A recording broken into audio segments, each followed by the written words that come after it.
Assalamualaikum warahmatullahi wabarakatuh.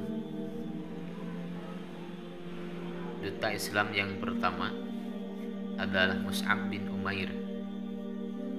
Dikisahkan Mus'ab bin Umair salah seorang di antara para sahabat Nabi. Alangkah baiknya kita memulai kisah dengan pribadinya, seorang remaja Quraisy yang terbuka, seorang yang paling ganteng dan tampan, penuh dengan jiwa dan semangat kemudaan. Para muharik dan ahli riwayat melukiskan semangat mudanya dengan kalimat seorang warga kota Mekah yang mempunyai nama paling harum. Ia lahir dibesarkan dalam kesenangan dan tumbuh dalam lingkungannya. Mungkin tak seorang pun di antara anak-anak muda Mekah yang beruntung dimanjakan oleh kedua orang tuanya sedemikian rupa sebagai yang dialami Mus'ab bin Umair. Mungkinkah kiranya anak muda yang serba kecukupan bisa hidup mewah dan manja, menjadi buah bibir gadis-gadis, dan menjadi bintang di tempat-tempat pertemuan, akan meningkat sedemikian rupa hingga menjadi buah cerita tentang keimanan, menjadi tamsil dalam semangat kepahlawanan. Sungguh suatu riwayat penuh pesona, riwayat Mus'ab bin Umair atau Mus'ab bin yang baik, sebagai biasa digelarkan oleh kaum muslimin. Ia salah satu di antara pribadi-pribadi muslim yang ditempa oleh Islam dan dididik oleh Nabi Muhammad SAW. Corak pribadi manakah? Sungguh kisah hidupnya menjadi kebanggaan bagi kaum manusia umumnya. Suatu hari anak muda ini mendengar berita telah tersebar luas di kalangan warga Mekah mengenai Nabi Muhammad SAW sebagai gelar Al-Amin, yang mengatakan bahwa dirinya telah diutus Allah sebagai pembawa berita, suka maupun duka, sebagai dai yang mengajak umat beribadah kepada Allah yang Maha Esa. Sementara perhatian warga Mekah berpusat pada berita itu, dan tiada yang menjadi buah pembicaraan mereka kecuali tentang Rasulullah SAW serta agama yang dibawanya. Maka anak muda yang menjadi paling banyak mendengar berita itu, karena walaupun usianya masih belia, tetapi ia menjadi bunga majelis tempat-tempat pertemuan yang selalu diharapkan kehadirannya oleh para anggota dan teman-temannya. Gayanya yang tampan dan otaknya yang cerdas merupakan keistimewaan Ibnu Umair, menjadi daya pemikat dan pembuka jalan pemecahan masalah. Di antara berita yang didengarnya ialah bahwa Rasulullah bersama pengikutnya biasa mengadakan pertemuan di suatu tempat yang terhindar jauh dari gangguan gerombolan Quraisy dan ancaman-ancamannya, yaitu di Bukit Sofa, di rumah Arqam bin Abil Arkam. Keraguannya tidak berjalan lama, hanya sebentar waktu ia menunggu. Maka pada suatu senja, didorong oleh kerinduannya, pergi ia ke rumah Arqam menyertai rombongan itu. Di tempat itu Rasulullah SAW sering berkumpul dengan para sahabatnya, tempat mengajarnya ayat-ayat Al-Quran dan membawa mereka salat beribadah pada Allah yang Maha Akbar. Baru saja Mus'ab mengambil tempat duduknya, ayat-ayat Al-Quran mulai mengalir dari kalbu Rasulullah, bergema melalui kedua bibirnya dan sampai ke telinga, meresap di dalam hati para pendengar. Di senja itu Mus'ab pun terpesona oleh untayan kalimat Rasulullah yang tepat menemui sasaran pada kalbunya. Hampir saja anak muda itu terangkat dari tempat duduknya karena rasa haru dan rasa terbang karena gembira. Tetapi Rasulullah mengulurkan tangannya yang penuh berkah dan kasih sayang dan mengarut pada pemuda yang sedang panas bergejolak, hingga tiba-tiba menjadi sebuah lubuk hati yang tenang dan damai, tak obah bagai lautan yang teduh di dalam. Pemuda yang telah Islam dan iman itu nampak telah memiliki ilmu dan hikmah yang luas, berlipat ganda dari ukuran usianya, dan mempunyai kesepakatan hati yang mampu merubah jalan sejarah. Kunas binti Malik, yakni ibunda Mus'ab, seorang yang berkepribadian kuat dan pendiriannya tak dapat ditawar atau diganggu gugat. Ia wanita yang disegani bahkan ditakuti. Ketika Mus'ab menganut Islam, tiada satu kekuatan pun yang ditakuti dan dikhawatirkannya selain ibunya sendiri.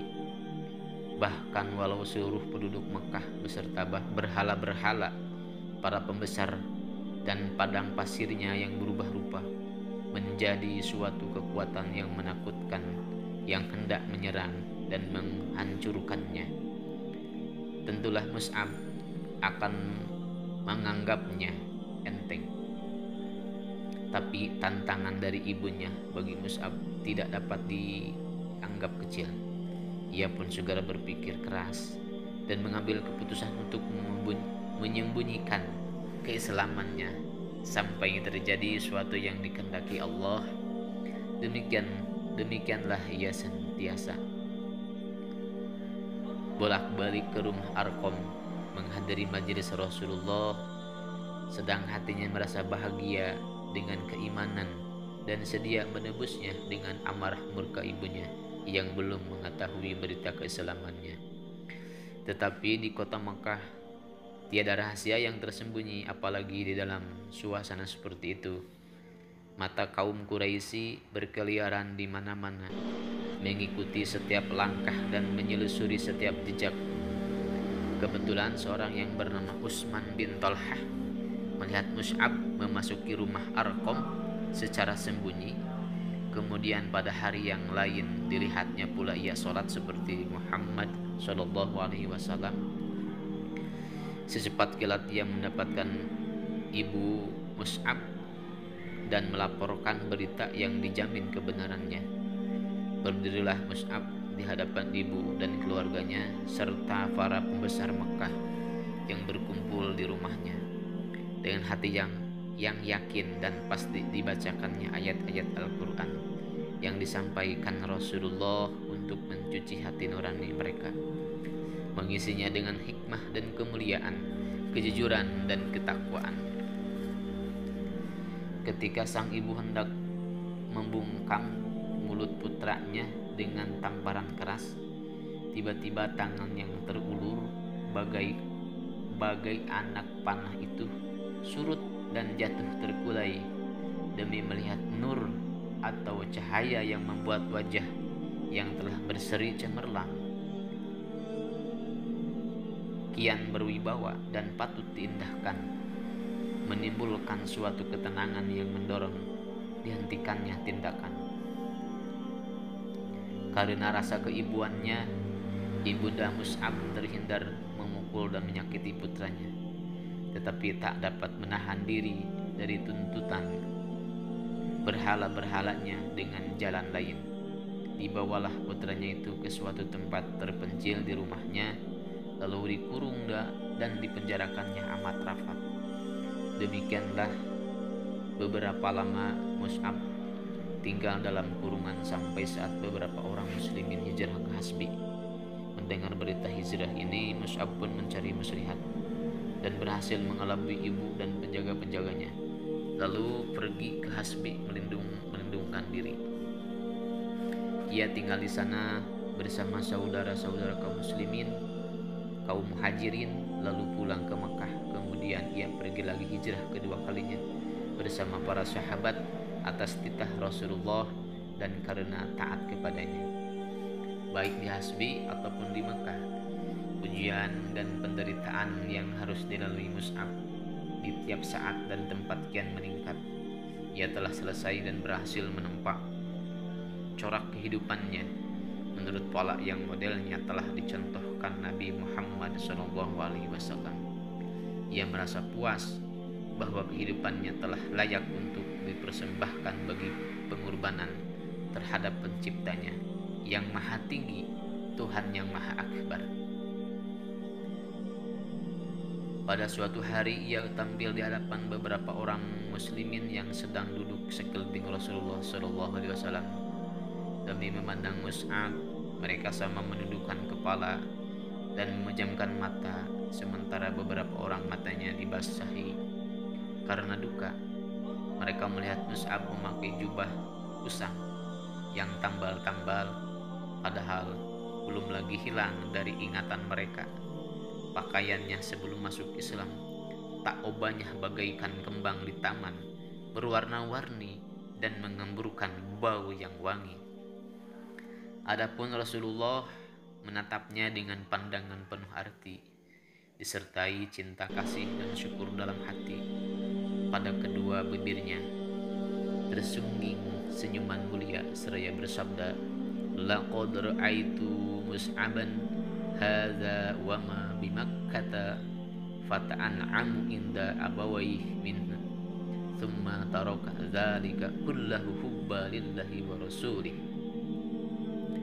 Dahulu saya lihat Mus'ab ini tak ada yang mengimbangi dalam memperoleh kesenangan dari orang tuanya, kemudian ditinggalkannya semua itu demi cintanya kepada Allah dan Rasulnya. Semenjak ibunya merasa putus asa untuk mengembalikan Mus'ab kepada agama yang lama, ia telah menghentikan segala pemberian yang biasa dilimpahkan kepadanya. Bahkan ia tak sudi nasinya dimakan orang yang telah mengingkari berhala dan patut beroleh kutukan daripadanya, walau anak kandungnya sendiri. Akhir pertemuan Mus'ab dengan ibunya ketika perempuan itu hendak mencoba mengurungnya lagi. Sewaktu ia pulang dari Hasbi, ia pun bersumpah dan menyatakan tekadnya untuk membunuh orang-orang suruhan ibunya bila rencana itu dilakukan. Karena sang ibu telah mengetahui kebulatan tekad putranya yang telah mengambil satu keputusan, tak ada jalan lain baginya kecuali melepaskannya dengan cucuran air mata. Sementara Mus'ab mengucapkan selamat berpisah dengan menangis pula. Saat perpisahan itu menggambarkan kepada kita kegigihan luar biasa dalam kekafiran pihak ibu. Sebaiknya kebulatan tekad yang lebih besar dalam mempertahankan keimanan dari pihak anak. Ketika sang ibu mengusirnya dari rumah sambil berkata, "Pergilah sesuka hatimu, aku bukan ibumu lagi." Maka Mus'ab pun menghampiri ibunya sambil berkata, "Wahai bunda, telah anak kanda sampaikan nasihat kepada bunda, dan anak kanda menaruh kasihan kepada bunda. Karena itu saksikanlah bahwa tiada Tuhan melainkan Allah dan Muhammad adalah hamba dan utusannya." Dengan meruka dan naik darah ibunya menyahut, "Demi bintang, sekali-kali aku takkan masuk ke dalam agamamu itu. Otakku bisa jadi rusak dan buah pikiranku takkan diindahkan orang lagi." Demikian Mus'ab meninggalkan kemewahan dan kesenangan yang di dalamnya selama itu dan memilih hidup miskin dan sengsara. Pemuda ganteng dan bertalenta ini kini telah menjadi seorang melarat dengan pakaian yang kasar dan usang, sehari-hari makan dan beberapa hari menderita lapar. Tetapi jiwa yang telah dihiasi dengan akidah suci dan cemerlang berkah sepuhan nur ilahi telah merubah dirinya menjadi seorang manusia lain, yaitu manusia yang dihormati, penuh berwibawa dan disegani. Demikian, bersambung akan dilanjut pada beberapa episode yang akan datang. Mohon maaf atas segala kekurangan. Sebelumnya, jangan lupa dukung channel kami dengan menonton dan jangan di skip, Mudah-mudahan menjadi ada manfaat dari riwayat-riwayat kisah Rasulullah Sallallahu Alaihi Wasallam ini yang amat sangat patut perlu dicontoh perjuangan dan pengorbanan mereka. Sungguh kita tidak dapat membandinginya. Kita teladani sifat-sifat para sahabat Rasulullah Sallallahu Alaihi Wasallam ini yang digambarkan oleh kisah Mus'ab yang begitu gigih, seorang anak remaja yang gigih masuk Islam sehingga rela berpisah dengan ibundanya. Ya, dukung kami, jangan lupa like, share, komen, dan subscribe. Ya, terima kasih. Wallahul muwaffiq ila aqwamit thoriq. Assalamualaikum warahmatullahi wabarakatuh.